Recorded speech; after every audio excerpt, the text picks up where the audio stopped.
የቤተ ክርስቲያናችን ሊቃውንት ዛሬ ደግሞ ምላሽ የሚሰጡበት ጉዳይ በዚህ ቪዲዮ የተነሳ ነው። ቪዲዮውን አይተን እንመለስ። ጾም ከመጾሙ በፊት ምክንያት ያስፈልገዋል። ከጾሙ በኋላ ደግሞ ውጤት ያስፈልጋል። በብሉይም በአዲስ ኪዳንም የተጾመበት ጥቅሶችን ሄዳችሁ ስታዩ የጾሙት ግለሰቦች ወይም ህዝቦች ከመጾማቸው በፊት የሚጾሙበት ምክንያት ገጥሟቸዋል። ምክንያት ሳይኖር በቀደም አበበ ጾሟል ብሎ አይጾሙ። እኛ ያለ ምክንያት እንጾማለን። መንግስቱን እንድንወርስ ስሙን እንድንቀድስ ጾም ውስጣችን ሲቆሽሽ የምናጸዳበት መሳሪያ ነው። ጾም እንብላ በሚለው የሥጋ ፈቃድ የቆሸሸው የዛገው ሰውነታችን የሚጠራበት የሚወለወልበት ትልቅ መሳሪያ ነው። ብረት ሲዝግ አንጥረኞች ወደ እሳት ጨምረው ዝገቱን እንደሚያስወግዱት ሁሉ እኛም በተለያዩ በማሰብ በመናገር በመስራት የሰራነው ኃጢአታችን በደላችን ከኛ አካል የሚወገድበት በጾም እሳትነት ነው። ስለዚህ ያለምንም ምክንያት ይህንን በደላችንን ስለምናውቅ የእግዚአብሔርን ምሕረት ተስፋ አድርገን በየደቂቃው በየሰዓቱ መበደላችንን መተላለፋችንን የምናውቅ ስለሆነ የኃጢአታችን መተላለፍ ይቅር እንዲባልልን እግዚአብሔር በጾም በጸሎት እንጠይቀዋለን፣ እንማጸነዋለን። የሆነ ችግር ካልገጠመ ዝም ብለው 365ቱን ቀን መብላት ነው አለ። 365 ቀን መብላት የሚያስመስለው እንስሳትን ነው። ከ365 ቀናት ደግሞ ለይቶ መጾም ደግሞ ማንን ያስመስላል? መላእክትን ያስመስላል። የሰው ልጅ ከትንሣኤ ዘጉባኤ በኋላ በመንግሥተ ሰማይ ሲኖር አይበላም። ስለዚህ ስንዷ እመቤት የኦርቶዶክስ ተዋሕዶ ቤተክርስቲያን እናታችን በሰማይ የምንኖረውን ሕይወታችንን ዛሬ በዚህ ሥጋ ሳለን እንድንለማመድ ታደርገናለች። በመንግሥተ ሰማይ ምግብ የለም፣ ሄደህ ምን ልትበላ ነው? ሐዋርያው ቅዱስ ጳውሎስ በሮሜ መልእክቱ ምዕራፍ 8 ቁጥር 17 ላይ እምከመ አረይነ ሕማመ ንኤሪ ክብረ ምስሌሁ ይላል። በመከራ ከመሰልነው በክብር እንመስለዋለን ይላል ቅዱስ ጳውሎስ። እኔ ለሌሎቹ ወንጌልን ከሰበኩ በኋላ የተጣልሁ እንዳልሆን ሥጋዬን እየጎሰምኩ አስገዛለኋል። ጾም አንዱ የሰው ልጆችን ትዕቢት እንዳይጥላቸው፣ ስስት የሚባል በሽታ እንዳይጥላቸው፣ ኃጢአት እንዳይጠላቸው፣ ክፉ ነገር እንዳያሸንፋቸው ሥጋችንን መጎሰሚያ ነው። በኦሪት ዘፍጥረት ምዕራፍ 3 ላይ ለአዳም አባታችን ለሔዋን እናታችን በገነት ሲኖሩ ምንም ችግር ሳይገጥማቸው የበለስን ፍሬ እንዳትበሉ ጾምን ከሻራችሁ የሚገጥማችሁ ችግር ሞት ነው ብሎ ነግሯቸዋል። ይህንን እግዚአብሔር ካስተማራቸው በኋላ ሌላ ሐሰተኛ መምህር መጣ። የመጀመሪያው ከሃዲ ርዕሰ መናፍቃን ዲያብሎስ ከዚህ የበለስ ፍሬ ብትበሉ አምላክ ትሆናላችሁ ብሎ ነው ያባበላቸው። እንግዲህ ብሉ እንብላ የሚለው ድምፅ የማን ነው?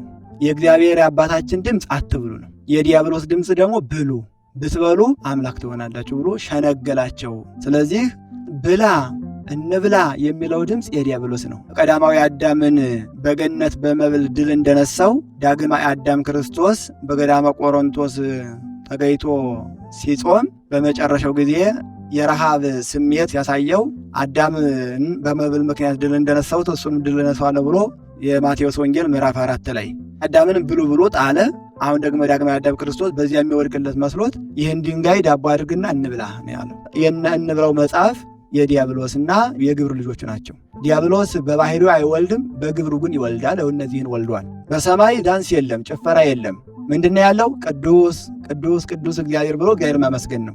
ሙታን በተነሱ ጊዜ በሰማይ እንደ እግዚአብሔር መላእክት ሆነው ይኖራሉ። እንደ እግዚአብሔር መላእክት ሆነው ነው የምንኖረው ነው። ዛሬ በዚህ ምድር ሳለን እንለማመደዋለን። የአባታችን የእግዚአብሔር ቃል አትብሉ ነው። ጾም የእሳት አደጋ ሹፌር ቁጥር አይደለም። እንደዚያ ችግር ሲደርስብን ብቻ አይደለም የምንጾመው የምንጸልየው። ችግር ሲገጥም መከራ ሲገጥም ብቻ የምንጾም ከሆነ ልጅ አጥፍቶ አባት ሊገርፈው ልምጭ ባነሳበት ጊዜ ከመፍራቱ ከመንቀጥቀጡ የተነሳ እንደሚቀባጠረው ወይንም እንደሚርደው እንደሚንቀጠቀጠው ያለ መልስ ነው የሚሆነው። እኛ ግን የአምላካችን የእግዚአብሔር እጅ ዕደ መዓቱ ሳይዘረጋብን ከምንሰራው ኃጢአት ብዛት የተነሳ እንዳይቀስፈን ይቅር እንዲለን እግዚአብሔር አምላካችንን በጾም በጸሎት እንለምነዋለን።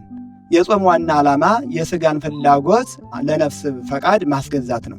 ሰው ሲበላ ሲጠጣ የሥጋው ፍላጎት ያሸንፈውና የማይገባ መጥፎ ድርጊት ያደርጋል። ስለዚህ ይህን የሥጋን ኃይል ለነፍስ ኃይል ለማስገዛት ነፍስ በሥጋ ላይ ሥልጣን እንድታገኝ ሥጋ ለነፍስ ፈቃድ እንዲገዛ ለማድረግ ጾም እንድንጾም ታዘናል እንጂ ችግር ሲገጥማችሁ ጹሙ ብሎ አባታችን አምላካችን እግዚአብሔር አላስተማረንም። ከዚያም ሲቀጥል በአዋጅ ተደንግገው የሚጾሙ ጾሞች እንዳሉ ይናገራል። ጾም የእግዚአብሔር ማገልገያ እንደሆነ መጽሐፍ ቅዱስ ይናገራል። ችግር ሳይገጥመን ዝም ብለን እንድንጾም፣ ምክንያቱም ለእግዚአብሔር ከምናቀርበው አገልግሎት አንደኛው ጾም ስለሆነ።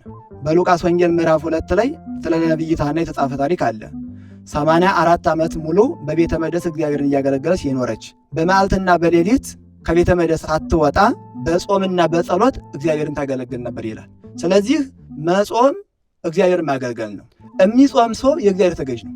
ምክንያቱም ጾም የእግዚአብሔር መገዣ መንገድ ስለሆነ ክርስቶስ አምላካችን እኛና ፈሪሳውያንና የዮሐንስ ደቀ መዛሙርት ብዙ ጊዜ ይጾማሉ። ያንተ ደቀ መዛሙርት ለምን አይጾሙም ሲባል ምንድን ነው ያለው? አይን የጾም የላቸዋለሁና አያስፈልጋቸውም ነው ያለው። የማቴዎስ ወንጌል ምዕራፍ 9 የሉቃስ ወንጌል ምዕራፍ 5 ላይ ሙሽራው ከነሱ የሚወሰድበት ጊዜ ይመጣል፣ ያን ጊዜ ምን ይላሉ? ይጾማሉ ነው እንጂ አሉ አይን የጾም ያለውና አያስፈልጋቸውም አላለም።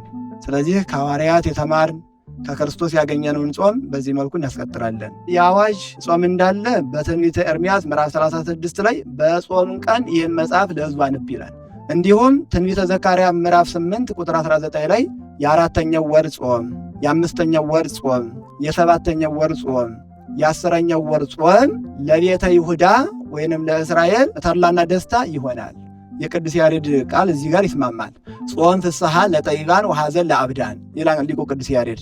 ለእውነተኞች ክርስቲያኖች ጾም ሲመጣ ደስታ ነው፣ ለነሆድ አምላኩ ደግሞ ሐዘንና ሰቆቃ ነው ይላል። ስለዚህ እኛ የኦርቶዶክስ ተዋሕዶ ልጆች ጾም ሲመጣ ከእግዚአብሔር ጋር የምንታረቅበት መሆኑን ስለምናውቅ በደስታ እንጾመዋለን። የሚሰጥ ደስ እያለው ይስጠር የሚለው የሚጾም ደስ እያለው ነው የሚጾመው። ከተራራ ስብከቱ አንደኛው ጾም ነው።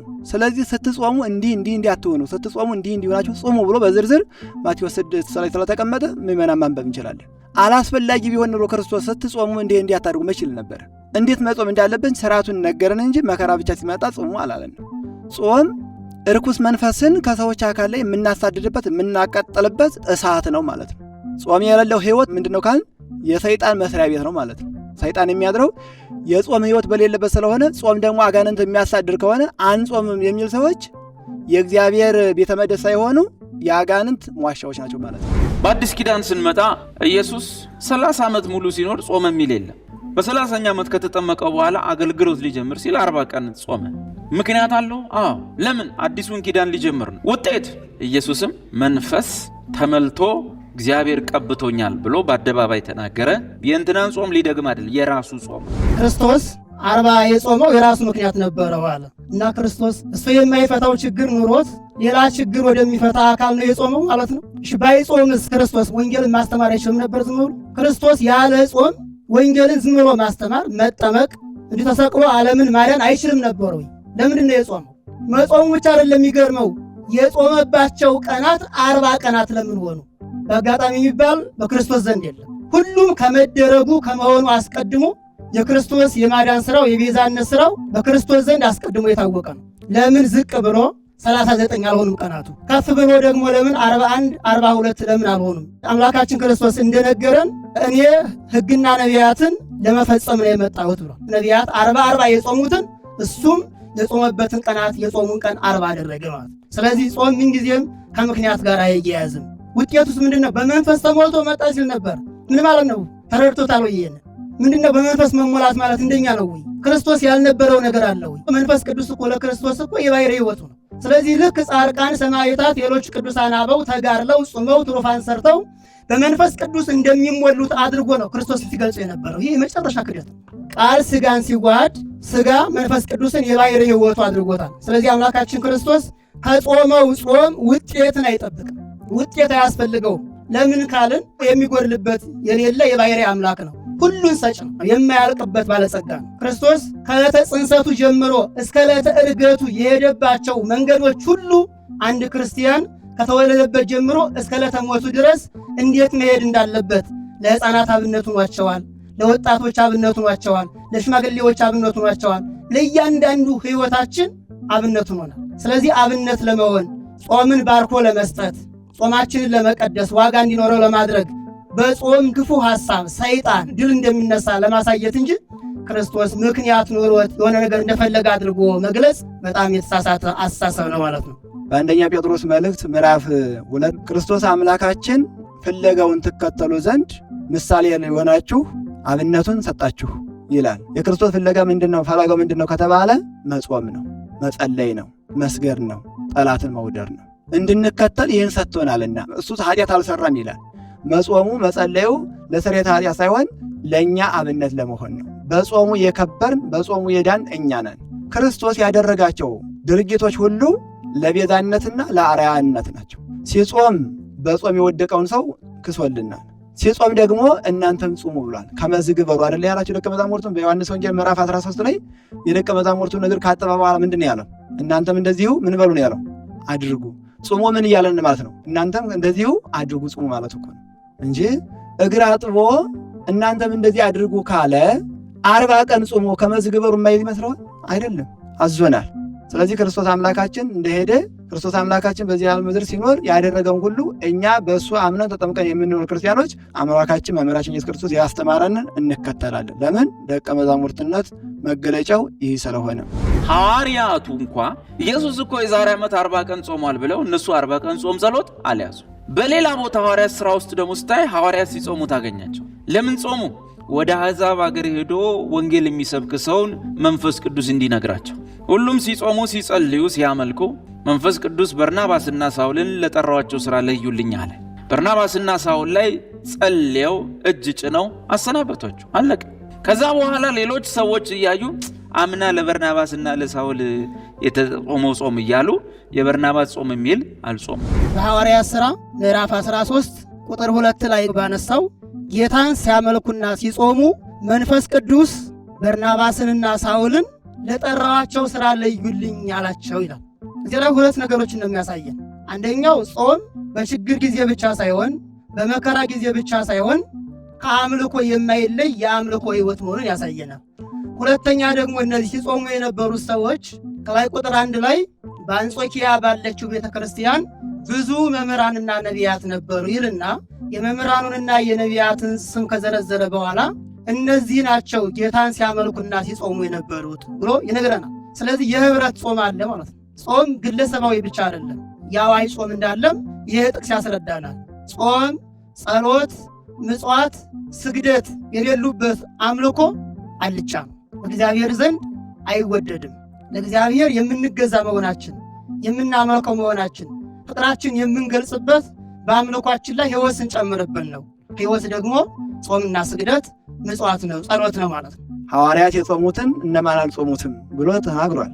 አለመጾማቸውን በምን አወቀ? መጽሐፍ ቅዱስ ስላልተናገረ ነው። መጽሐፍ ቅዱስ እኮ ወደ ድነት የሚያደርስ መንገድ ነው እንጂ የሥርዓት መጽሐፍ አይደለም። በመጽሐፍ ቅዱስ ያልተካተቱ ቤተክርስቲያናችን ሰፍራ ቆጥራ የተቀበለቻቸው ብዙ የቀኖና መጽሐፍ የሥርዓት መጻሕፍት አሉ።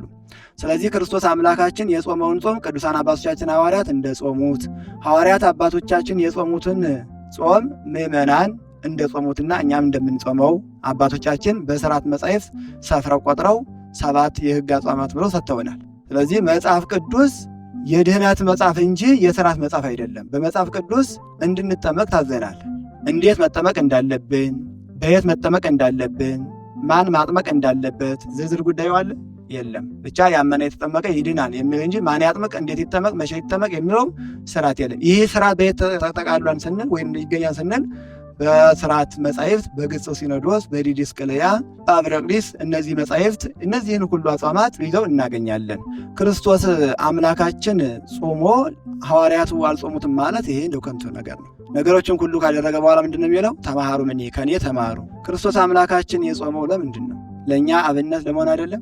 መብላት ከገነት የተሰደድንበት ነው። መጾም ደግሞ ወደ ገነት የምንመለስበት ሚስጥር እንደሆነ ለማስረዳት ነው ክርስቶስ አምላካችን በገዳመ ቆሮንቶስ 40 መዓልትና 40 ሌሊት የጾመው። ስለዚህ ክርስቶስ አምላካችን ለእኛ ሲል የጾመውን የሕግ ጾም ጾመ 40ን ክርስቲያኖች እንዳንድ ልብ መካሪ እንዳንድ ቃል ተናጋሪ ሁነን በአንድ ዕለተ ሰኑይ ጀምረን በአንድ ሰንበተ ክርስቲያን እንፈጽማለን። ሐዋርያው ቅዱስ ዮሐንስ በአንደኛ መልእክቱ ምዕራፍ 2 ቁጥር 6 ላይ እንዲህ ይላል፣ በእርሱ እኖራለሁ የሚል ሰው ቢኖር እርሱ እንደተመላለሰ እርሱም ሊመላለስ ይገባዋል ይላል። ስለዚህ ክርስቶስ አምላካችን የሥራ መጀመሪያው ያደረገው ጾም ነው። ስለዚህ ጾም የሥራ መጀመሪያ ነው። አንድ ክርስቲያን የሆነ ተግባር ለመጀመር ጾም ያስፈልገዋል። ስለዚህ የእሱ ደቀ መዝሙር ነኝ የሚል ክርስቶስ እንደተመላለሰ ክርስቶስ እንደኖረ ሊኖር ያስፈልገዋል። ክርስቶስ የኖረውን ያሳየን ጾሞ ጹሙ ነው ያለን፣ ጸልዮ ጸልዩ ነው ያለን፣ ሰግዶ ስገዱ ነው ያለን። እንጂ ሳይጾሙ ጾሙ እኮ ብሎ ቢሆን ይመች ነበር ላንተ።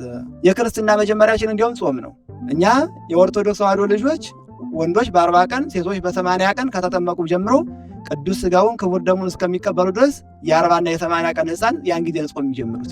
ከተጠመቁ በኋላ ድርገት ሆኖ ቅዱስ ሥጋውን ክቡር ደሙን እስከሚቀበሉ ድረስ ሕፃናት የእናታቸውን ጡት እንኳን አይተውም። ለምን? ጾም ጀመሩ፣ ክርስትናውን ጀመሩት። ልክ ክርስቶስ ስራውን የጀመረው በጾም እንደሆነ ሁሉ የኦርቶዶክስ ተዋሕዶ ልጆችም ክርስትናውን ሲጀምሩት የሥራ መጀመሪያቸው ጾም ነው። ሐዋርያው ቅዱስ ጳውሎስ በኤፌሶን መልእክቱ ምዕራፍ 2 ላይ አንትሙሰ ተሐነጽክሙ ዲበ መሠረተ ነቢያት ወሐዋርያት ይላል። እናንተ በነቢያትና በሐዋርያት መሠረት ላይ ታንጻችኋል ይላል። አሁን እኛ ነቢያትንና ሐዋርያትን የምንመስላቸው በአስተምህሮ ብቻ አይደለም፣ በእምነት ብቻ አይደለም፣ በሕይወታቸው ጭምር ነው። ምክንያቱም የእነሱ የአምልኮ ሕይወት፣ የእምነት ሕይወት እግዚአብሔርን ደስ የሚያሰኝ ስለሆነ እግዚአብሔርም ወዶ ስለተቀበለላቸው ከነቢያት ከሐዋርያት ከቅዱሳን አባቶቻችን የእምነትና የአምልኮ ሕይወት መካከል ደግሞ ጾም አንደኛው ነው ማለት ነው። ስለዚህ በነቢያት መሠረት ላይ ታንጻችኋል ማለት በነቢያት የአምልኮ ሕይወት ላይ፣ በሐዋርያት የአምልኮ ሕይወት ላይ፣ በቅዱሳን አበው የአምልኮ ሕይወት ላይ፣ በቅዱሳት እናቶቻችን የአምልኮ ሕይወት ላይ ነው። ያ የአምልኮ ሕይወት ደግሞ ጾም ነው፣ ጸሎት ነው፣ ስግደት ነው፣ ምጽዋት ነው፣ ርኅራኄ ነው። ስለዚህ የቤተ ክርስቲያን ኅብረት መገለጫ ነው ማለት ነው። የነቢያት ጾም፣ የሐዋርያት ጾም፣ የነነዌ ጾም፣ ዓርብና ሮም፣ ጾመ ድነት የምንለው የጌታ ጾም፣ ጾመ ፍልሰታ፣ ጾመ ገሃድ፣ እነዚህ 7ቱ የአዋጅ ጾሞቻችን ናቸው። 7ቱም አጽዋማት ቀጥታ የሚገናኙት ምንድን ነው? ከፈጣሪያችን ጋር። ነቢያት ለምሳሌ የጾሙትን ጾም ስናነሳ የነቢያት ጾም ቀጥታ ውረድ ተወለድ፣ ጽድቃችን እንደ በረገን ጨርቅ ተቆጠረ፣ ብርሃንን ላክልን፣ ጽድቅን ላክልን እያሉ ሲጮሁ የነበረው እየጸለዩ ሲጾሙ እየጾሙ ትንቢት እየተናገሩ እያገለገሉ የነበረው ቀጥታ ግንኙነታቸው ከፈጣሪያቸው ጋር። እኛ የነቢያትን ጾም የምንጾመው ቀጥታ ከመድኃኒታችን ከኢየሱስ ክርስቶስ ጋር ለመገናኘት ነው። ሐዋርያትን ጾም ስንጾም የሐዋርያት ጾም አገልግሎት ቀጥታ የሚገናኘው ከፈጣሪያችን ጋር። እሱ ጾመ፣ እሱን አብነት አድርገው እነሱ ደግሞ ጾማቸውን ቀጠሉ። ስለዚህ እኛም የሐዋርያትን ጾም የምንጾመው ሐዋርያት ያገኙትን፣ ሐዋርያት የዳሰሱትን፣ ሐዋርያት የሰሙትን፣ ሐዋርያት አብረውት የበሉት አብረው የጠጡት የተባረኩበትን የተቀደሱበትን ያንን የሐዋርያትን ጌታ የእኛም ጌታ ነውና እሱን ለማግኘት ቀጥታ እሱ ጋር ለመገናኘት ነው። የጌታ ጾም መሰረታችን ነው። ራሱ ባለቤቱ መሰረት ነው።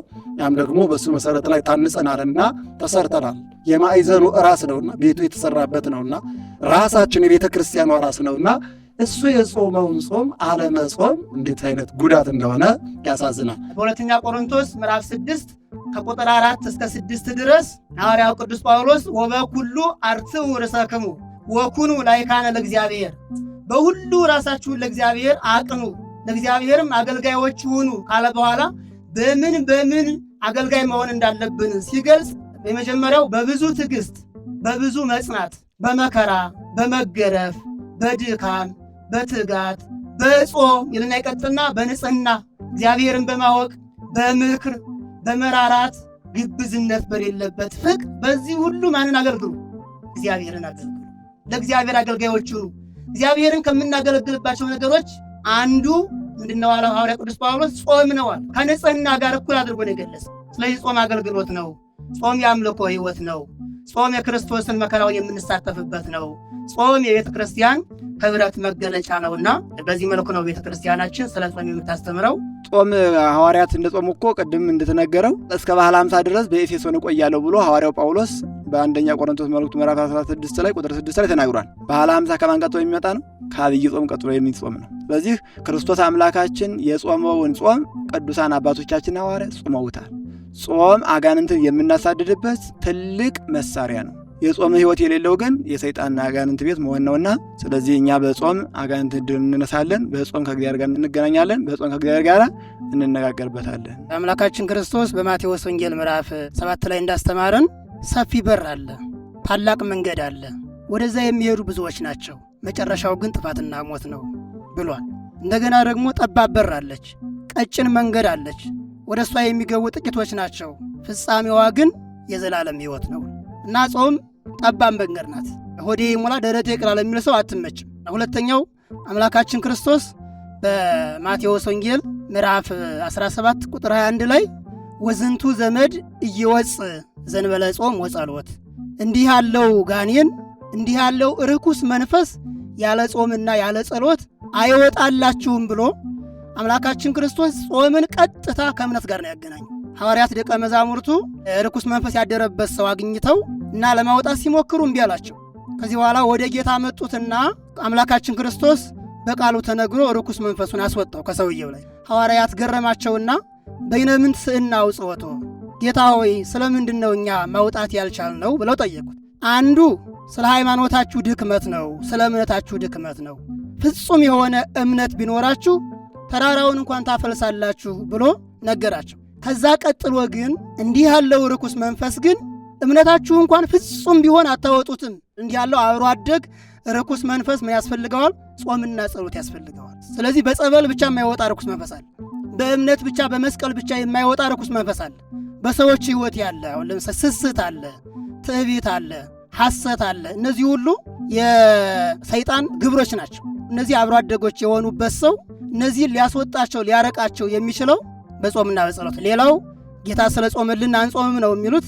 እንግዲህ ክርስቶስ ያደረጋቸው ነገሮች ሁሉ ዝም ብለን እንድንቀመጥ አይደለም። እኛ የእሱን አርአያ ተከትለን እሱም ምሳሌ አድርገን እሱ ያደረጋቸውን ነገሮች ሰው ሆኖ በሥጋ ተገልጦ የሰራቸውን ስራዎች ሁሉ እንድንከተሉ መጽሐፍ ቅዱስ የጾሙ ሙሴን እንየው። 40 ቀን ጾመ። ከሱ ፊት የነበሩ ሰዎች እነኑ 40 ቀን አልጾሙም እና ከነሱ አይቶ አልጾመም። ሙሴ ከእግዚአብሔር ጋር 40 ቀን ሲቆይ 40ውን ቀን እየጾመ ነበር። ምክንያት ነበረው። ሕጉን ልሰጥህ ነው ብሎት አስገባው ተራራ ውስጥ። ከ40 ቀን በኋላ ሕጉን ይዞ መጣ። ውጤት አለው። ከዛ በኋላ ግን የእስራኤል ሕዝብ ሙሴ ጾመው ጾም እያሉ ጾሙ እንዴ? ከዛ በኋላ ለምን በየዓመቱ 40 አልጾምም አለ እንዴ? አላለም። ምን ሊቀበል? ለምሳሌ ትንቢተ ኢዩኤል ላይ ምዕራፍ 1 ቁጥር 14 ላይ ጾምን ቀድሱ፣ ጉባኤውን አውጁ። ከነገራችን ላይ ሰውየው እንደገለጸው አይደለም። አይሁድ ጾም የሚጾሙት እውነት ነው። አስቸኳይ መከራ መጣባቸው ጊዜ ልዩ የሆነ ምህላ ይታወጃል፣ የጾም ጊዜ ይታወጃል። ግን ምንጊዜም ደግሞ የማይቋረጥ ከአምልኳቸው ጋር የሚሄድ ከእምነት ሕይወታቸው ጋር የሚፈጽሙት በየወሩ የሚጾሙት ጾም ነበረ። በየሳምንቱ የሚጾሙት ጾም ነበረ። በሉቃስ ወንጌል ያለው ያ ፈሪሳዊው ምንድን ነበር እያለ የተመካው?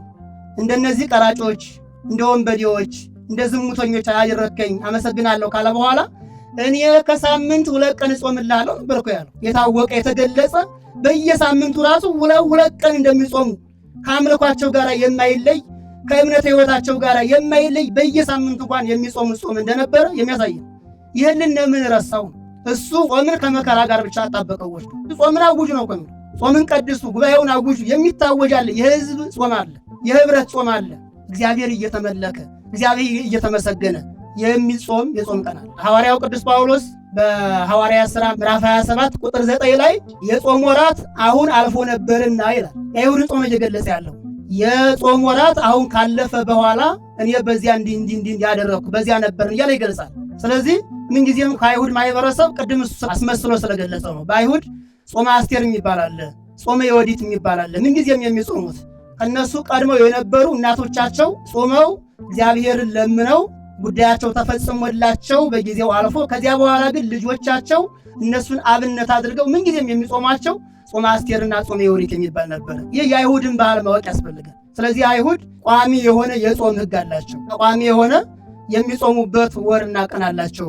መጽሐፈ አስቴር ምዕራፍ 9 ቁጥር 31ን በደንብ እንድትመለከቱት እንጋብዛችኋለን። በእግዚአብሔር ሮብ ትጾማለህ፣ ሐሙስ ትሰክራለህ፣ ወተት አትጠጣም፣ ጠላ ትጠጣለህ። እንደዚህ የተምታታ ነገር ውስጥ የምትገባው መጽሐፍ ቅዱስ ስለ ጾም የሚያስተምረውን ነገር ካለማስተዋል ነው ማለት ነው። ለምሳሌ ዓርብና ሮብን ስንጾም ረቡዕ አምላካችን ክርስቶስን ዓርብ ለመስቀል ተሰብስበው ምክራቸውን የፈጸሙበት ነው። ስለዚህ ያን ለማሰብ ረቡዕ ምንጊዜም እንጾማለን ማለት ነው። ነገረ ሕማሙ ጋር ነገረ መስቀሉ ጋር ይያያዛል ጾም ማለት ነው። ዓርብም እንደዚሁ ይጾማል ከበዓለ ሃምሳ ውጭ።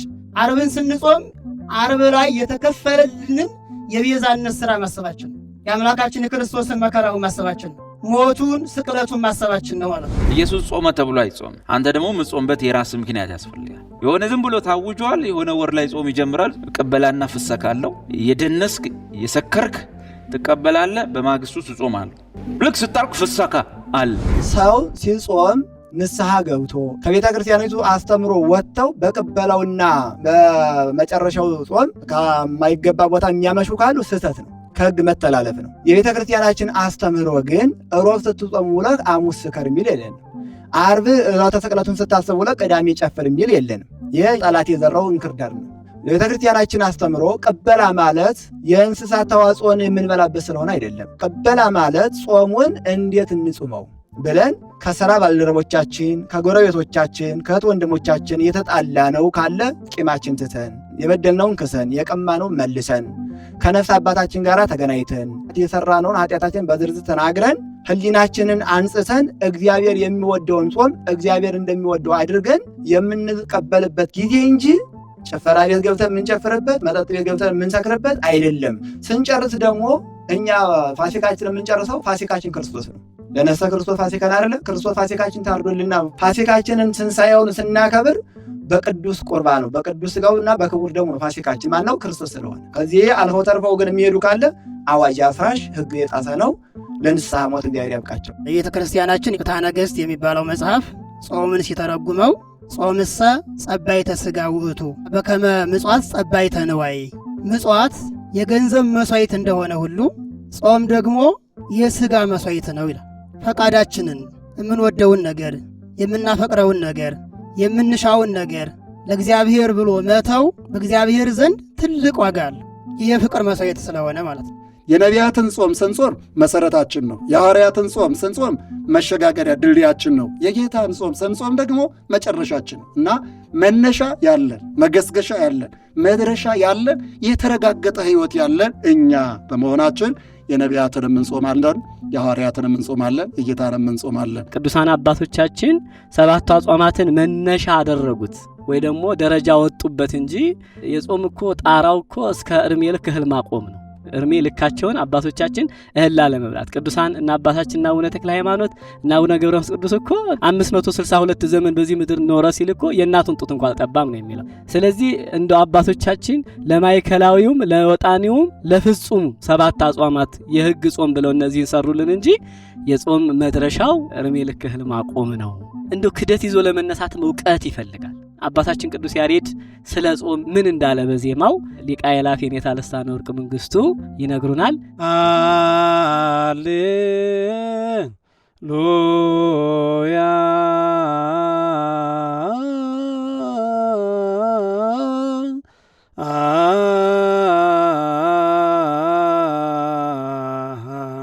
ሃሌሉያ ለአብ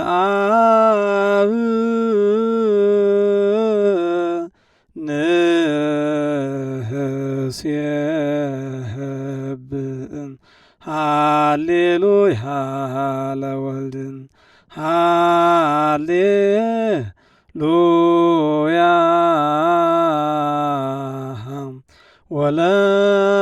ወለመንፈስ ቅዱስ ጾም ትፌውስ ቁስለ ነፍስ ወታጸምም ኩሎ ፍቶታት ዘሥጋ ተሜህሮሙ ነወራዙት ጽሞና እስመ ሙሴንሂ ጾመ በደብረ ሲና። ሃሌሉያ ለአብ ምስጋና ይገባል። ሃሌሉያ ለወልድ ምስጋና ይገባል። ሃሌሉያ ለመንፈስ ቅዱስ ምስጋና ይገባል ነው። እንግዲህ ዋናው የመጀመሪያ መነሻ ያደረገው ጾም ትፌውስ ቁስለ ነፍስ፣ ጾም የስጋን ቁስል የነፍስን ቁስል ትፈውሳለች፣ ታድናለች። ወታጸምም ኩሎ ፍትወታተ ዘሥጋ በስጋችን የሚመላለሱን ልብላ የሚያሰኘውን ልጠጣ የሚያሰኘውን ልዘሙት የሚያሰኘውን ምቀኝነትን ጭምር ታደርቃለች፣ ታስወግዳለች። ፍትወታተ ትሜህሮሙ ለወራዘቱ ጽሙና ለጎልማሶች ለወጣቶች አርምሞን ወይም ደግሞ ዝም ማለትን ወይም ደግሞ ልብላ ከሚያሰኙ ነገሮችን ሐሜትን ከሚያመጡ ነገሮችን ታስተምራለች ብሎ ቅዱስ ያሬድ ነግሯን። እስመ ሙሴን ጾመ በደብረ ሲና፣ ይሄውም ደግሞ አለ በደብረ ሲና ታላቁ ነቢይ ሙሴ እንደ ጾመው ያለ ጾም ነው። በኋላም ደግሞ ያ ነቢዩ ሙሴ 40 ቀን እንደ ጾመ ጾሟን ደግሞ ጽላቱን ወይም ደግሞ በጽላቱ ውስጥ ሕገ እግዚአብሔርን የተጻፉትን 10ቱ ቃላትን እንዳገኘ ሁሉ እሱም ብርሃን ተጎናጽፎ እንደወረደ ሁሉ እኛም ደግሞ ሰማያዊ ብርሃንን ሰማያዊ ክብርን እንጎናጸፋለን ብሎ ቅዱስ ያሬድም መድኃኒታችን ኢየሱስ ክርስቶስም የጾመውን እኛም ጾመን ክብር ላይ ክብር ከጸጋ ላይ ጸጋ እንጎናጸፋለን የሚል መልእክት ቅዱስ ያሬድ ሊቁ አስተላልፏል ማለት ነው። እንግዲህ የተወደዳችሁ ቤተ ክርስቲያን መልስ አላት ሳይሆን ራሷ መልስ ናት ብለን በምናሰናዳው መርሃ ግብር ዛሬም ለጥያቄያችሁ መልስ እንዳገኛችሁ እናምናለን። በቀጣይ መርሃ ግብር እስከምንገናኝ በቸር ቆዩን።